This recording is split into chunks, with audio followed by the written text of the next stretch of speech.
जय श्री कृष्ण। जय माताजी सर्व मित्रों ने। आज આપણે જાણીશું નવરાત્રિના 9 દિવસ अलग अलग शक्ति स्वरूपની પૂજા अर्चना અને આરાધના કરવામાં આવે છે।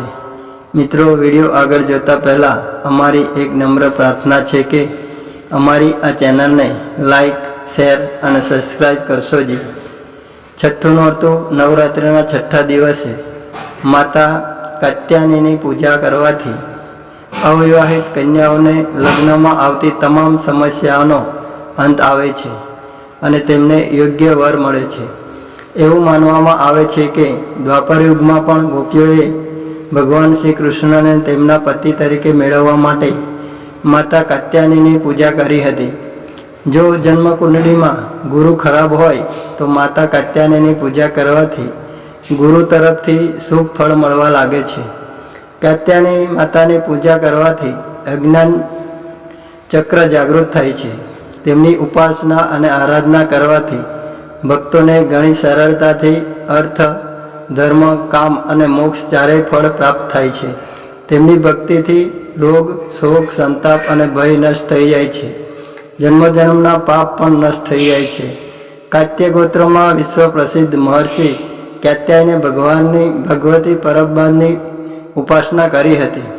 કઠિન તપસ્યા કરી હતી। તેમની ઈચ્છા હતી કે તેમને પુત્રી પ્રાપ્ત થાય। માતા ભગવતીએ તેમના ઘરે પુત્રી રૂપમાં જન્મ લીધો, એટલા માટે આ દેવી કાત્યાયની કહેવાઈ। તેમના ગુણ શોધ કાર્ય કરવાનું છે, એટલા માટે આ વૈજ્ઞાનિક યુગમાં કાત્યાયની માતાનું મહત્વ સર્વાધિક થઈ જાય છે। તેમની કૃપાથી બધા કામ પૂરા થઈ જાય છે।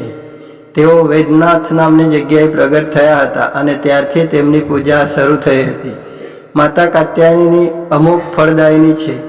ભગવાન કૃષ્ણને પતિ રૂપમાં પ્રાપ્ત કરવા માટે વ્રજની ગોપીઓએ કાત્યાયની માતાની જ પૂજા કરી હતી।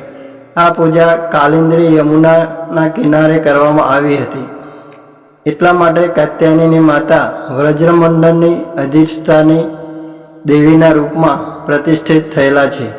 તેમનું સ્વરૂપ અત્યંત ભવ્ય અને દિવ્ય છે। માતા કાત્યાયનીને ગમ, દુઃખો દૂર કરનારી માનવામાં આવે છે। ભક્તોના રોગ, શોક, સંતાપ અને ભય નષ્ટ થાય છે। જન્મજન્મના પાપ સમાપ્ત થઈ જાય છે। માતા કાત્યાયનીની પૂજાથી પરમપદ પ્રાપ્ત થાય છે। જય શ્રી કૃષ્ણ। જય માતાજી।